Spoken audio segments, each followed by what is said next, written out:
Incremental greetings. Here I have one very quick tip. Let's say that you're curious of what will be your longest interval in your entire collection, right?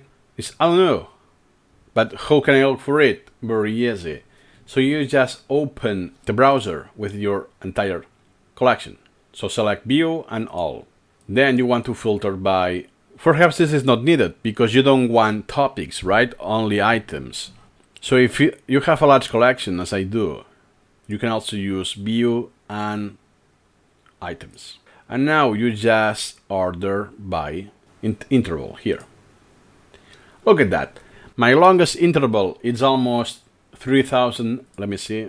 Is this item? And 8 years and 1 day. Oh my god. It's almost exactly 8 years long. So that's my longest interval. That's so crazy. So I only used this collection for a year. And I have already one interval of 8 years. And the optimum is even longer through reliability and stability. So the stability is even longer than that. And I did just 3 repetitions. So that's so crazy. And it happens to be very low priority. I guess this is due to the outstanding bonus that I succeeded. I graded for myself after months of being outstanding. 7 postpones. Okay. That's how you can check your longest interval in your collection.